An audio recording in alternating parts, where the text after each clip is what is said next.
Question number 17 करेंगे exercise 4.6 का 17 और 18। तो क्वेश्चन नंबर 17 देखिएगा, मैं क्वेश्चन को लिखवा रहा हूँ।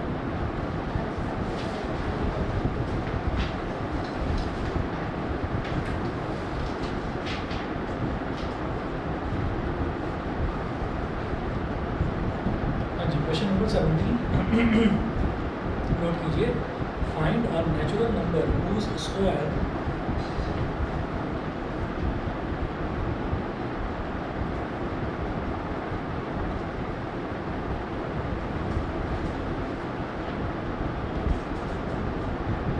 find a natural number whose square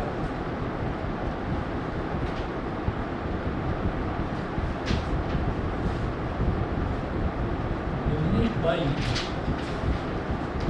find a natural number whose square diminished by 84 is equal to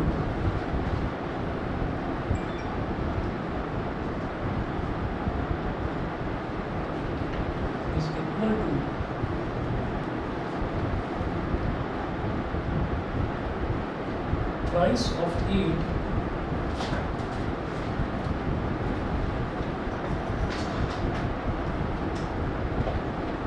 price of 8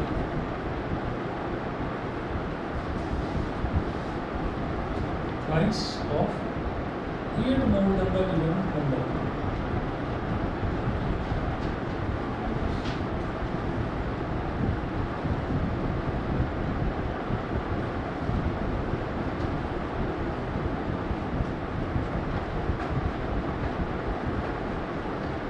समझिएगा अब इस क्वेश्चन को क्या दे रखा है। इसमें ये बोल रहे हैं कि फाइंड अ नेचुरल नंबर। तो नेचुरल नंबर फाइंड आउट करना है। नेचुरल नंबर कहाँ से स्टार्ट होते हैं? 1 से स्टार्ट होते हैं। एक चीज़ तो दिमाग में रखनी चाहिए, हो सकता है जरूरत पड़े इसकी, हो सकता ना। Find the natural number whose square diminished by 84। एक नेचुरल नंबर मेरे को एज्यूम कर लेना है, उस नेचुरल नंबर को मैं x मान लेता हूँ, ठीक है। तो यहाँ पर लिखेंगे let the required natural number be x।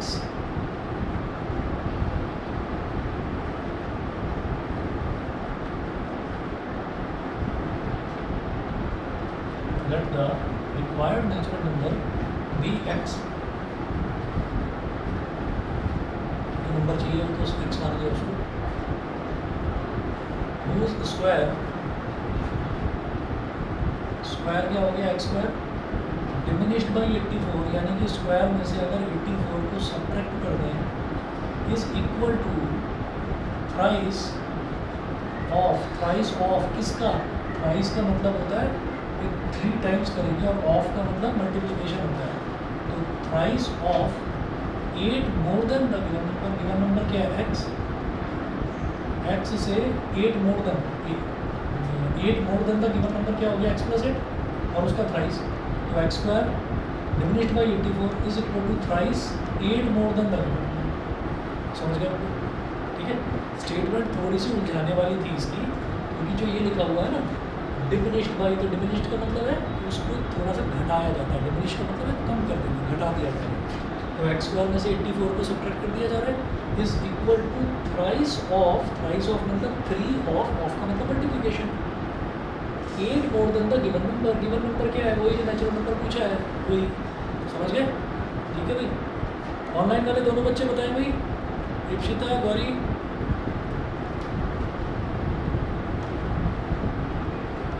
Square minus 84, okay. 3 into x is 3x, 3 into 8 is 24। सब कुछ इधर ले आओ। क्वाड्रेटिक इक्वेशन बनानी थी, वो बन गई x square minus 3x minus 84 minus 24 is equal to 0। तो ये हो जाएगा x स्क्वायर माइनस 3x और माइनस 84 माइनस 24 इज माइनस का 108। ठीक है। अब भाई मिड टर्म स्प्लिटिंग करनी है। तो मिड टर्म स्प्लिटिंग 108 समझ में नहीं आ रहा कि किस तरीके से करें। तो 108 का क्या करना है? प्राइम फैक्टराइजेशन करना शुरू कर दो। तो 108 है तो रफ में कर लीजिएगा कहीं पर। जैसे ये 108 है तो 2 5 जा 10, 2 4 जा 8, 2 27 जा 3 9 जा, हाँ बहुत बढ़िया। 12 9 जा 108 होता है और 12 में से 9 को सब्ट्रैक्ट करेंगे तो 3 आ जाएगा। ठीक है। लेकिन मेरे को -3 चाहिए, तो क्या करूँगा,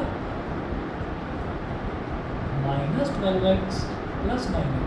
क्यों, -12 + 9 कितना हो जाएगा, -3 बन जाएगा, और -12 × 9 कितना हो जाएगा, -108 = 0। तो अब जरा देखिए पहला और दूसरा टर्म, इन दोनों में से क्या कॉमन आ रहा है, x ले लिया कॉमन, तो क्या बचेगा, x - 12। इधर 9 कॉमन लेंगे तो पहला टर्म आ जाएगा x - 12 = 0। क्या हो जाएगा, x - 12 × x + 9 = 0। तो x - 12 = 0 और x + 9 = 0। तो यहाँ से x की वैल्यू हो गई 12 और x की वैल्यू हो गई -9। -9 को ड्रॉप कर दो, ठीक है, क्यों, बहुत बढ़िया। इन्होंने पहले ही बोला था फाइंड नेचुरल नंबर, तो नेचुरल नंबर नेगेटिव नहीं हो सकता, ठीक है, तो इस वजह से ये -9। अगर वो क्या लेते हैं ना कि फाइंड एन इंटीजर होता तो 10 भी लेते और -9 भी लेते, दोनों को लेना पड़ता है, ठीक है। चलिए जी, तो हमारा क्वेश्चन नंबर 17 हुआ। इसके बाद में क्वेश्चन नंबर 18 देखते हैं। क्वेश्चन नंबर 18 में देखिए क्या बोला है,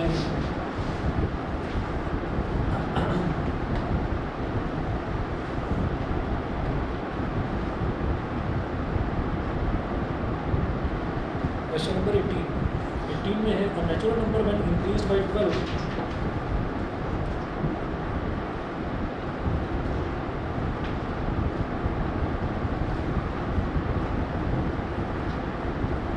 natural number when increased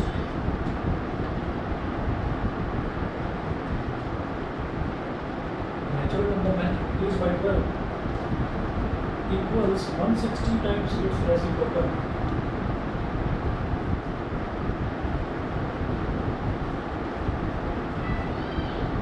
160 times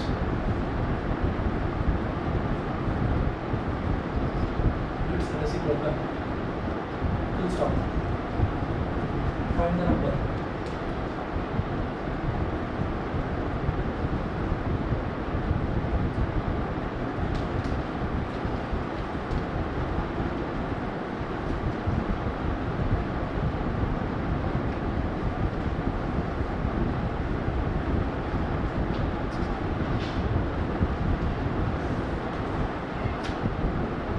required number the x, जो रिक्वायर्ड नंबर है उसको हमने x मान लिया। नेचुरल नंबर मैंने इंक्रीज बाई 12, तो एक नेचुरल नंबर है जिसको हमने x मान लिया। इंक्रीज बाई 12 का मतलब क्या है कि x में 12 को ऐड कर दीजिए, x + 12 equals 160 times its reciprocal, means 160 times its reciprocal। Reciprocal क्या, 1/x, x + 12 ब्रैकेट में डालिए ऐसे, और ये 160/x हो जाएगा। जब मल्टीप्लाई होता है तो 160 × 1, न्यूमरेटर में 160 आ गया, डिनोमिनेटर में x आ गया। अभी क्रॉस मल्टीप्लिकेशन मतलब ये जो x है ये x इधर चला जाएगा, x × x, x square, x × 12 is 12x, x square + 12x = 160। ये बोलो, समझ गए जी, क्लियर है? पीछे सर ऐसे कर सकते हैं 160/x को इधर ले आए, हाँ ये की बात है, सेम होगा। सही है। फिर अपना एलसीएम ले लोगे और फिर डिनोमिनेटर में जो आएगा वो उधर 0 से मल्टीप्लाई होगा, 0 वही की बात है। अब इसको 160 को उधर ले आओ, x स्क्वायर + 12x - 160 = 0। अब जरा देखिएगा x स्क्वायर + 12x - 160 = 0। क्या करें जी, मिड टर्म स्प्लिटिंग 20 - 8, ठीक है, और +20 - 8 करेंगे तभी प्लस का 12 आएगा। 20 × -8 - 160, x स्क्वायर + 20x - 8x - 160 = 0। पहला दूसरा टर्म इसमें से x ले लिया था हमने, x + 20, इसमें से -8 ले लिया था हमने, x + 20 हो गया, x + 20 × x - 8 = 0। x + 20 = 0 और x - 8 = 0। x = -20 और x = 8। कोई -20 को ड्रॉप कर देंगे और 8 को ले लेंगे, क्यों? क्योंकि वही नेचुरल नंबर पूछ रहे थे।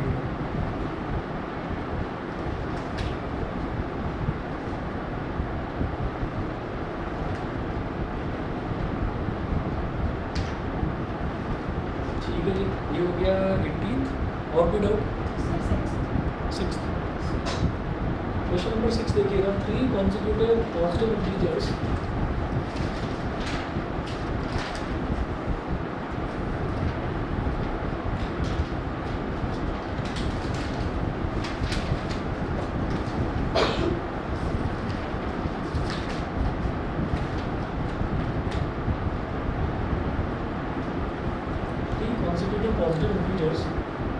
are such that the sum of the square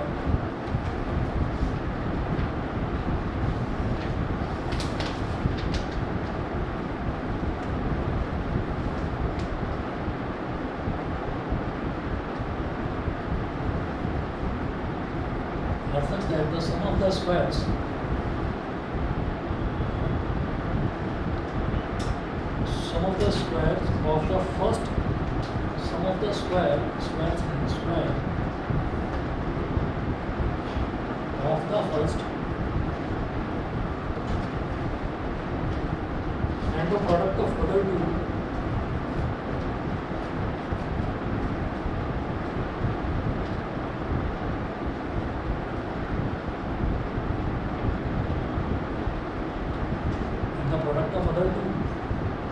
is 46 find the integers.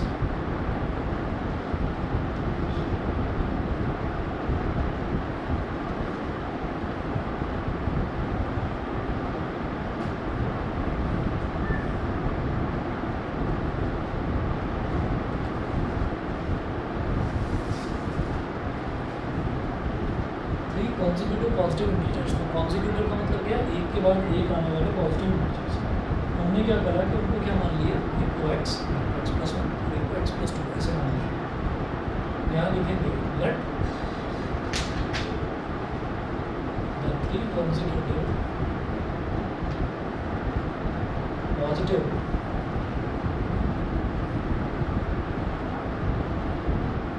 integers be x plus 1 and x plus 2 x plus 1 and x plus 2 और फिर the sum of the square of the first। ये integers कुछ इस तरह से कि sum of the square of the first क्या हो गया? x square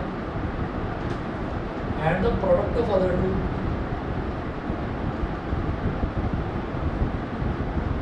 sum of the square of the first and the product of the two is 46। बस क्वाड्रेटिक इक्वेशन समझ गए भाई। जो पहला नंबर था उसका स्क्वायर और बाकी के जो दो नंबर्स हैं उनका प्रोडक्ट, उन दोनों का सम वो 46 के इक्वल है। ये गिवन। अब इसको एक्सपेंड कर दीजिए। ये तो हो गया x स्क्वायर। जब इसको एक्सपेंड करेंगे तो x into x is x square, x into 2 is 2x, 1 into x is x and 1 into 2 is 2। और फिर क्या करो? ये 46 इधर लिखा हुआ है, इसको भी इधर ले आओ। -46 इज इक्वल टू 0। आप क्या खत्म करते हैं? x square plus x square 2x square, 2x plus x is 3x और 2 माइनस 46 इज माइनस का 44 इज इक्वल टू 0। ठीक है। अब यहाँ पर अगर कोई इवन नंबर होता 3 की जगह तो मैं 2 कॉमन ले सकता था, लेकिन अब लिया नहीं जाएगा। फिर जो x स्क्वायर का कोफिशिएंट है, जब भी कभी x स्क्वायर का कोई कोफिशिएंट होता है तो उसको कांस्टेंट टर्म से मल्टीप्लाई कर देते हैं। तो 2 इंटू माइनस 44 कितना हो जाएगा? इनके साइन के साथ मल्टीप्लिकेशन होता है, -88 हो गया। अब इसके 88 के -8 और 11 और 8 बिल्कुल सही। 11 और 8 का डिफरेंस क्या हो जाएगा? 3 हो जाएगा। और 11 इंटू 8 कितना हो जाएगा? माइनस का 88। 2x square plus 11x minus 8x। 11 minus 8 3 हो जाएगा प्लस का 3।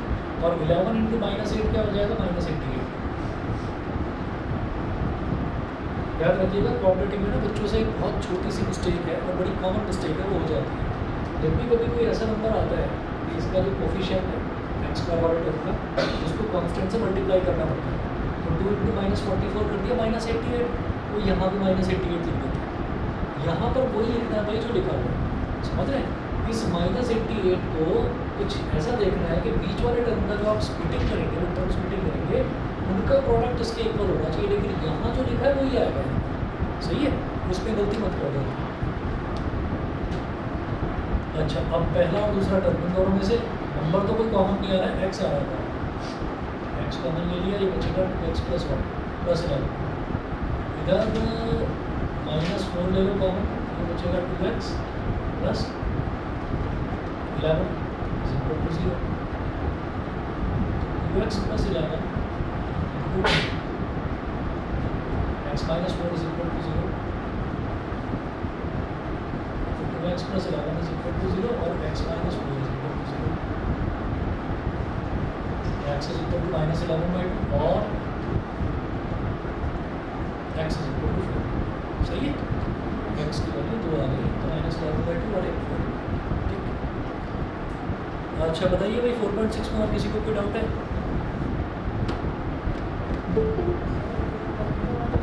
अरे मुझे मालूम है, मैं सारा होमवर्क करके फोटो खींच कर भेज दिया।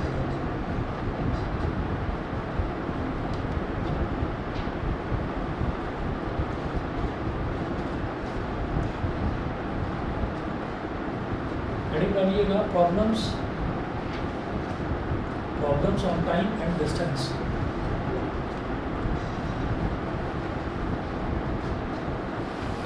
Problems on time and distance.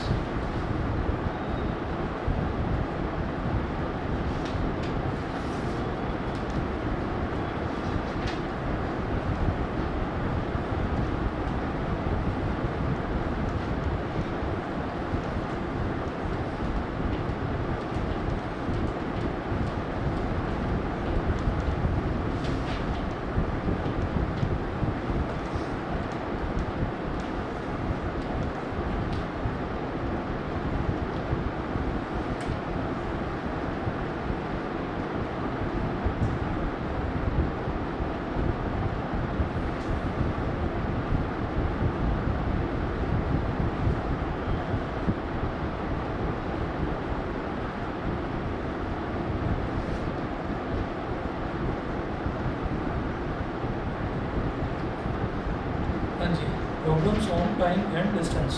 अब इसमें बस एक ही फॉर्मूला आपको याद रखना है, distance is equal to speed into time. बस ये फॉर्मूला आपको याद रहे, आगे के हर तरीके के क्वेश्चंस हो जाएंगे। ठीक है, मैं भी करवाता हूँ, बस 1 मिनट वेट करिए।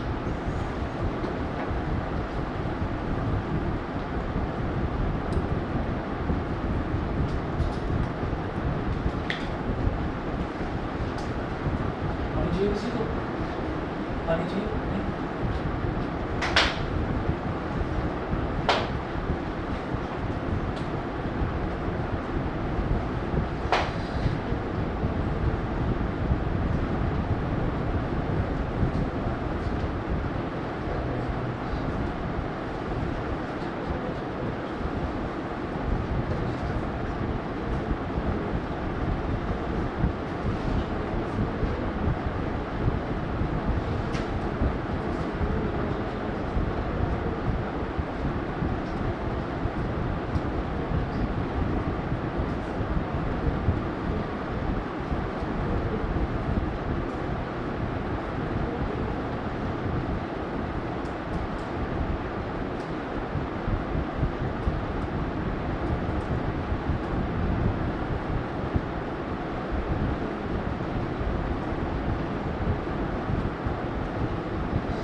फार्मूला याद रखना है, distance is equal to speed into time. और देखिएगा इसके क्वेश्चन किस तरीके के आएंगे।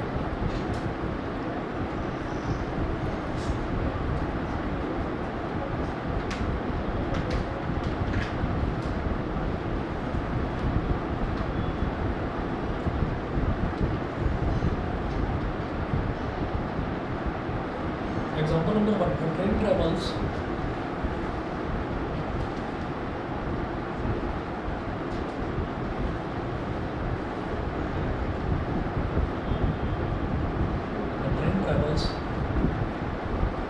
a distance of 300 km at constant speed.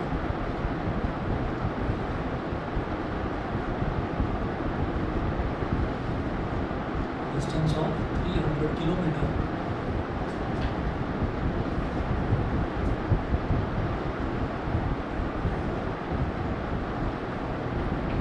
Train travels a distance of 300 km at constant speed, full stop. If the speed of the train is increased by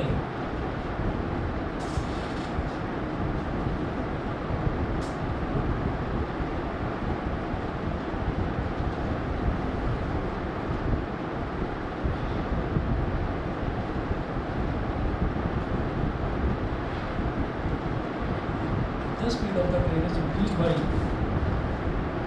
5 km an hour,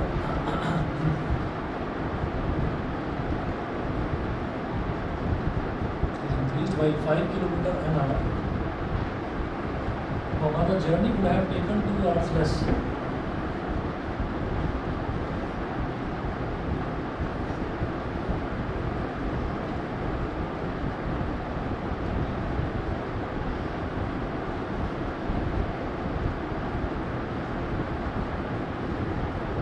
Would have taken 2 hours less.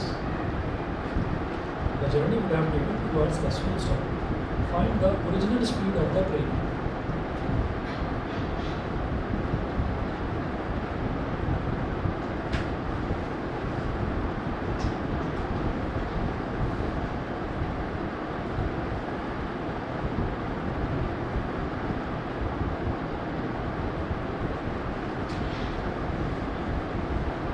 Quadratic equation या pair of linear equation, हमेशा ये याद रखना कि जो चीज़ पूछी जा रही है उससे अलग हटकर किसी को एक्स और वाई मत ले लेना, नहीं तो कंफ्यूज हो जाएगा। ठीक है, जो चीज़ पूछी जा रही है उसी को एक्स ले लीजिए। यहाँ पर क्या बोल रहे हैं, find the original speed of the train, तो इसी को हमें एक्स ले लेंगे। लिखिएगा लेट द ओरिजिनल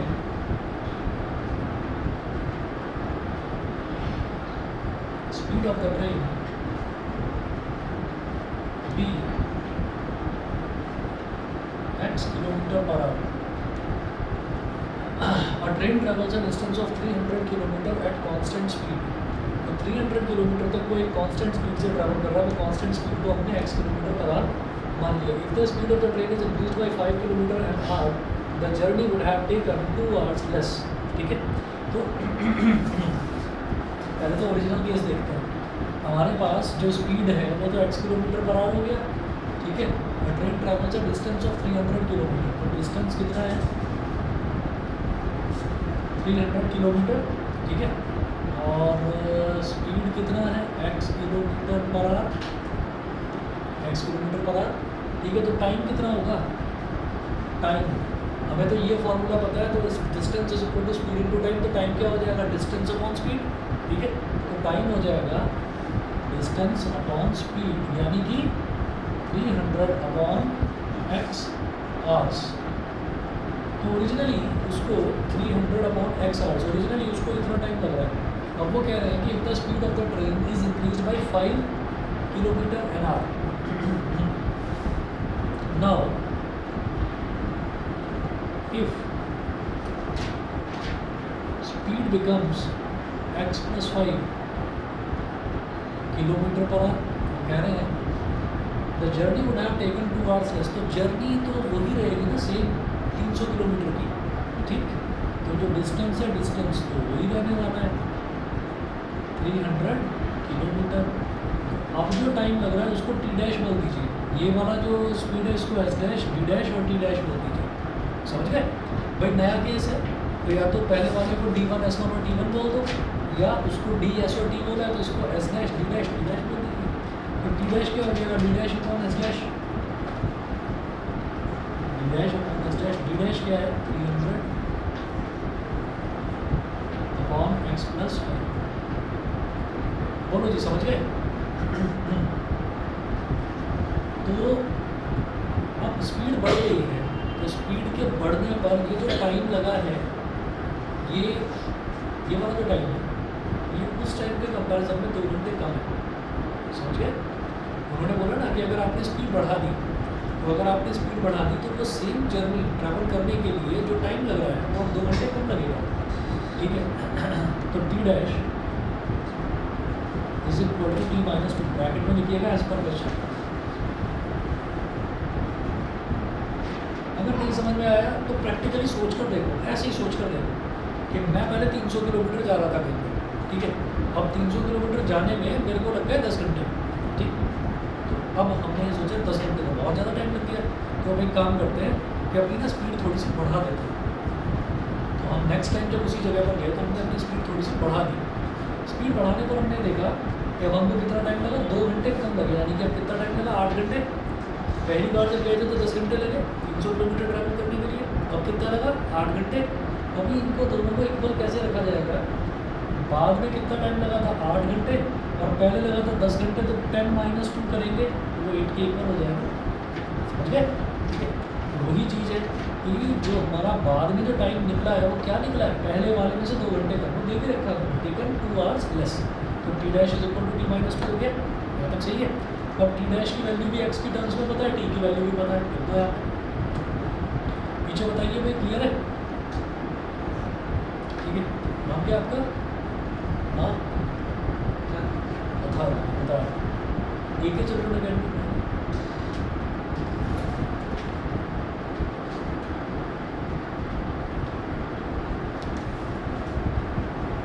आपके यहाँ पर हो गया अपना chapter quadratic, pair of linear equation.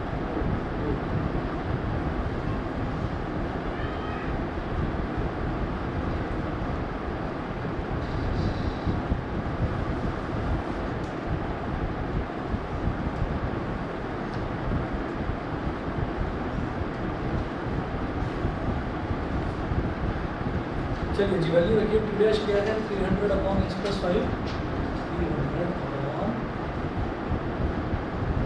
X plus 5 is equal to T कितना है 300 अपॉन एक्स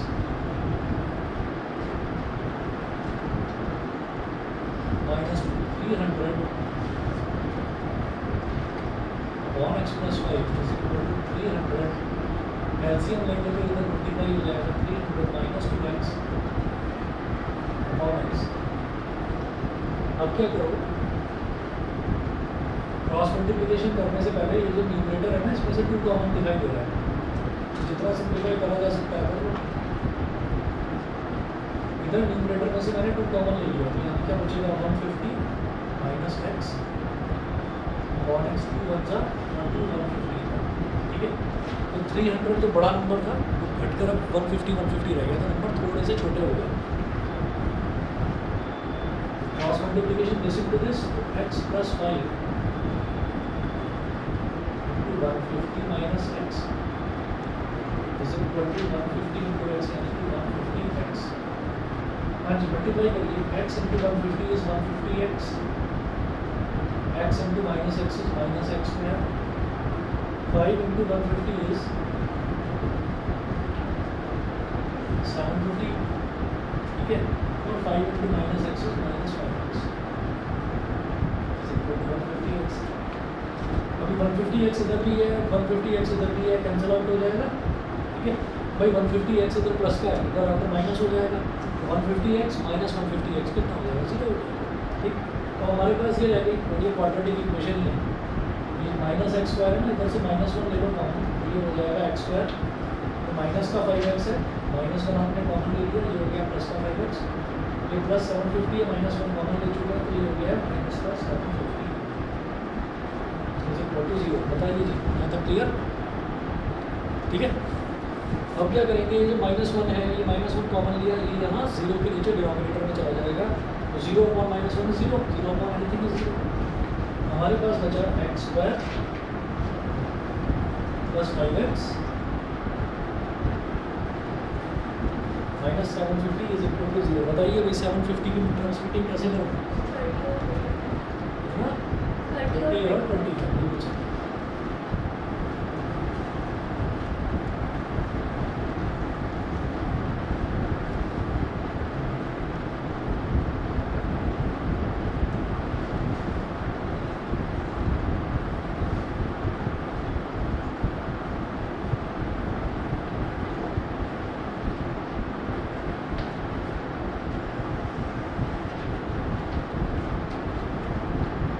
यहाँ लिखेंगे एक्स स्क्वायर प्लस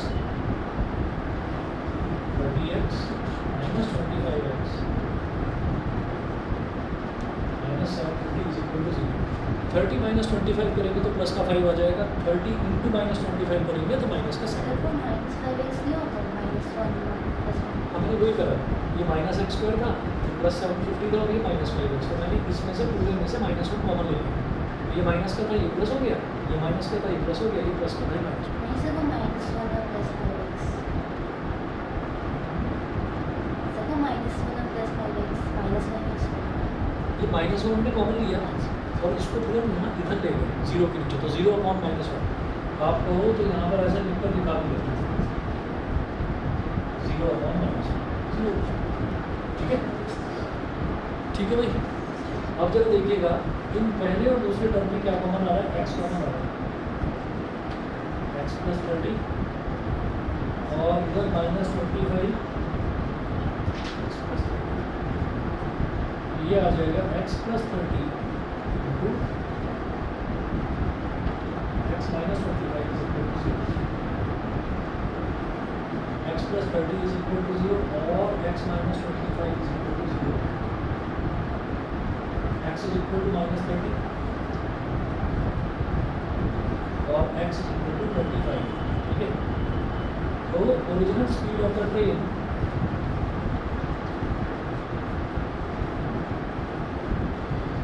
-30 पे लेंगे, स्पीड का नॉट भी negative. Original speed of train is equal to 25 kilometre per 25 kilometre per our इसकी original speed. ठीक है, चलिए जी अगला देखते हैं।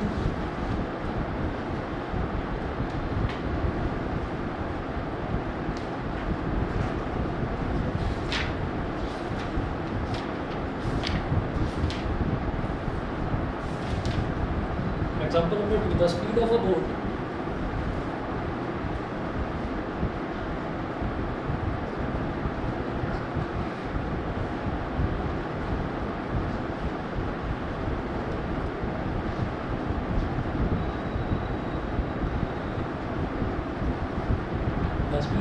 in still water is 15 km per hour. Is 15 km per hour. Full stop. It can go 30 km upstream.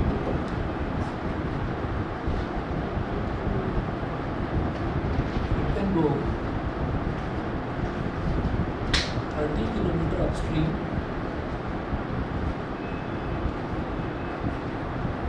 and return downstream to the original point.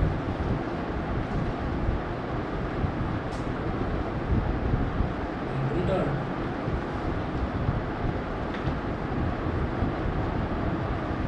downstream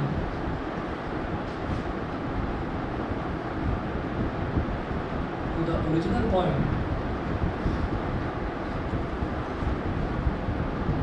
in 4 hours 30 minutes.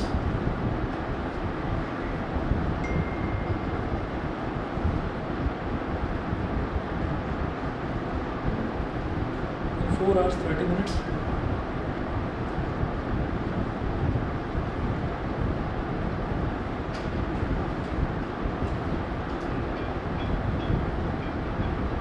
Hello, हाँ जी ma'am जी, हाँ book आ गई है, book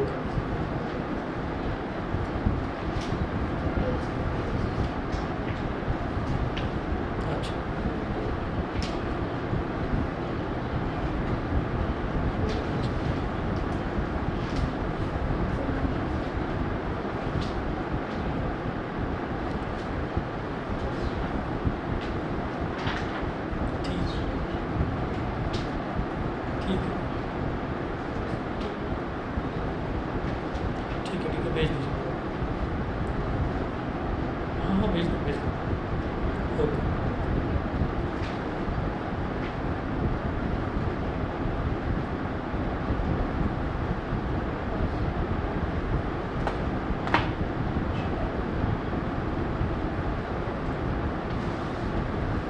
hours 30 minutes. Full stop. Find the speed of the stream.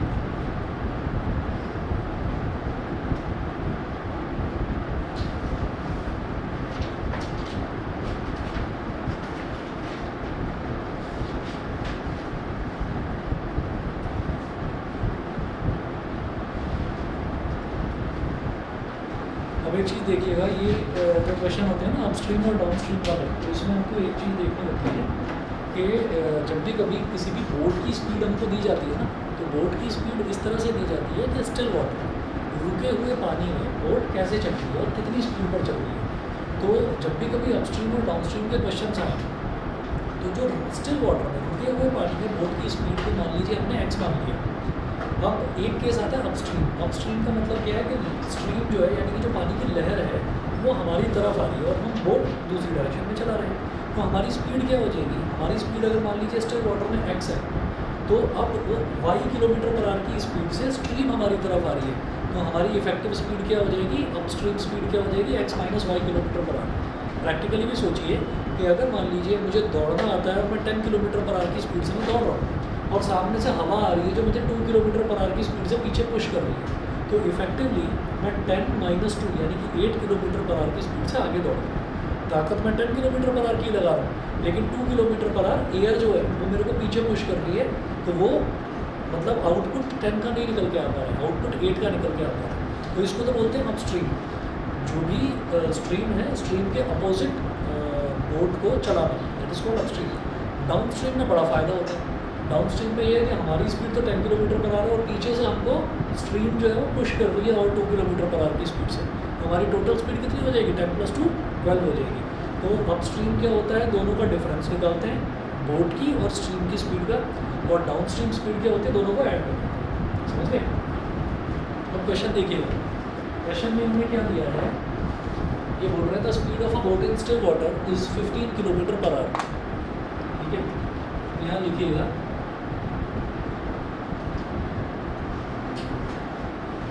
The speed of a boat still water is equal to 15 kilometre per hour. Find the speed of the stream, ये पूछे।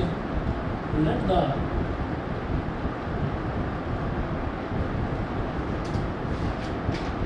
of the stream be, let the speed of the stream be x kilometre per our. तो हम यहाँ पर कहेंगे कि फिर upstream speed कितनी हो गई? अपस्ट्रीम यानी कि लहरों के अपोजिट ट्रैवल करना, क्या हो जाएगा? 15 minus x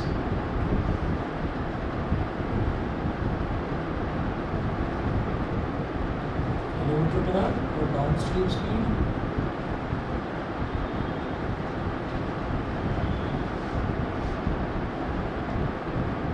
15 + x kilometre per our.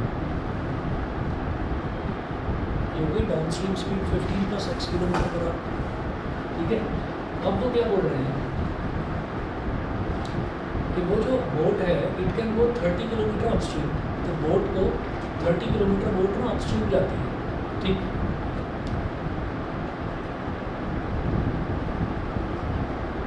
ऐसे लिखना है यहाँ पर अपस्ट्रीम, हेडिंग डाल दो ऐसे, और यहाँ लिखना डाउनस्ट्रीम, ऐसे लिख दीजिए अपस्ट्रीम और डाउनस्ट्रीम।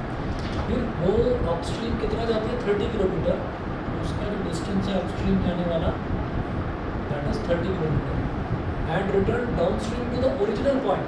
तो डाउनस्ट्रीम मतलब वापस भी आती है, तो अगर कोई 30 किलोमीटर जा रही है और वापस उसी पॉइंट पर आ रही है, तो उसका वापस आने में भी तो उतना ही डिस्टेंस ट्रैवल करना पड़ेगा। ठीक है, और d2 कितना हो गया? 30 किलोमीटर। ठीक है, अगर मैं अपने घर से अपने ऑफिस जा रहा हूँ, तो जितना मेरा घर से ऑफिस जितना डिस्टेंस है, ऑफिस से घर भी तो उतना डिस्टेंस होगा ना। तो वही है कि दोनों केसेस में 30 किलोमीटर डिस्टेंस हो गया। लेकिन अपस्ट्रीम के केस में स्पीड कितनी हो जाएगी? 15 minus x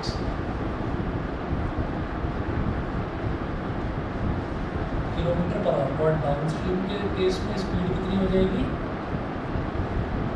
15 + x kilometre per hour. अब distance is equal to speed into time होता है, तो टाइम क्या हो जाएगा डिस्टेंस अपॉन स्पीड। तो इस केस में t1 निकालो, d1 upon s t1 is equal to 30 upon 15 minus x, t2 is equal to d2 upon s2, t2 is equal to 30 upon 15 plus x। ये हो गया। तो क्या बोल रहे हैं, it can go 30 kilometre upstream and return downstream to the original point in 4 hours 30 minutes। Total time कितना लग रहा है उसको, 4 घंटा 30 मिनट, ठीक है। और ये जो हमने टाइम निकाला है, देखिए डिस्टेंस है किलोमीटर में, स्पीड है किलोमीटर पर आवर में, तो ये टाइम निकला ये आवर में ही निकला होगा, है ना। तो ये भी आवर्स, ये भी आवर्स, क्या करेंगे t1 plus t2 is equal to 4 hours 30 minutes, सही है। t1 plus t2 4 hours 30 minutes। अब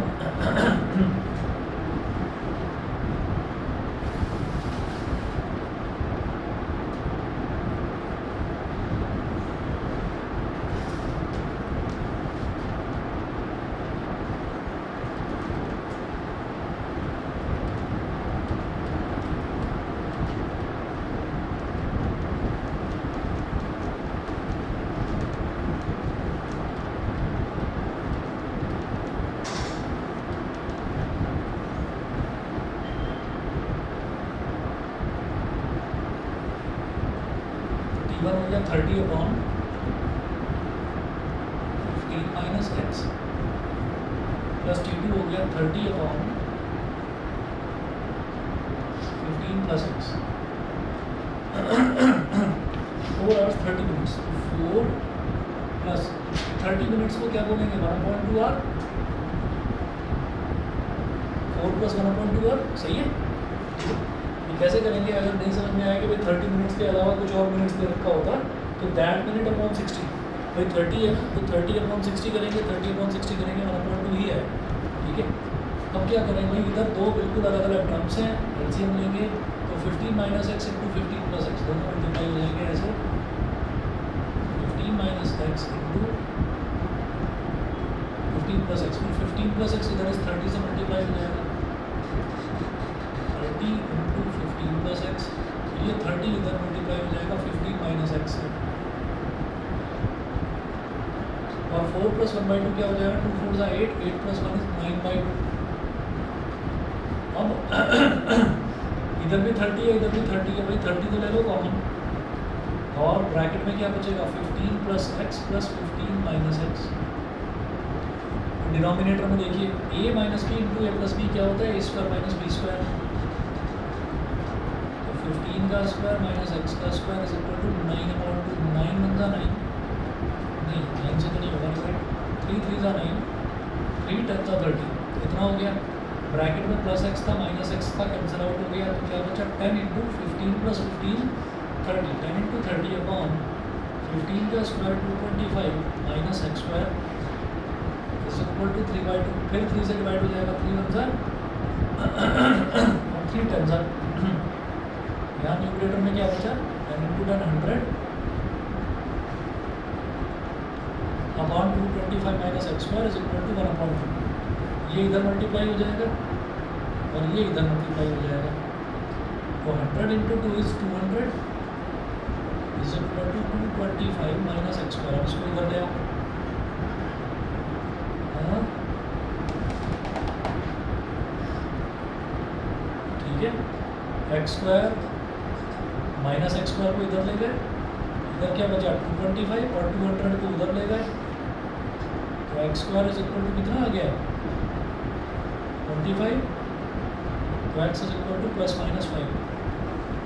कुल मिलाकर अगर x square is equal to 25 लिखा हुआ है तो भाई ये भी क्वाड्रेटिक इक्वेशन है। क्वाड्रेटिक इक्वेशन में बस आप ये समझ लीजिए कि कोई भी जो वेरिएबल दे रखा है उसकी मैक्सिमम पावर 2 होनी चाहिए। X square is equal to 25 है तो एक्स की वैल्यू प्लस माइनस 5, अब माइनस 5 तो छोड़ देंगे क्योंकि लहर की स्पीड, पानी की लहरों की स्पीड नेगेटिव तो हो नहीं सकती।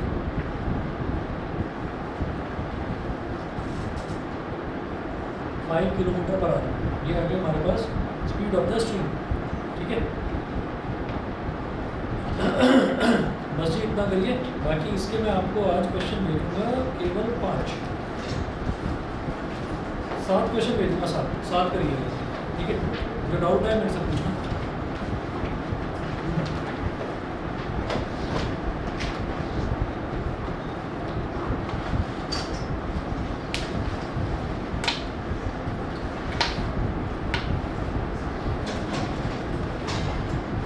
Good evening.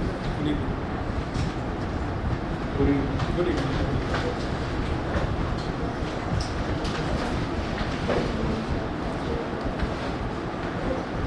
Evening. Good evening sir. Good evening.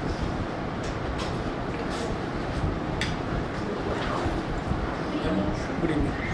मैंने शीट चेक करी थी तुम्हारी।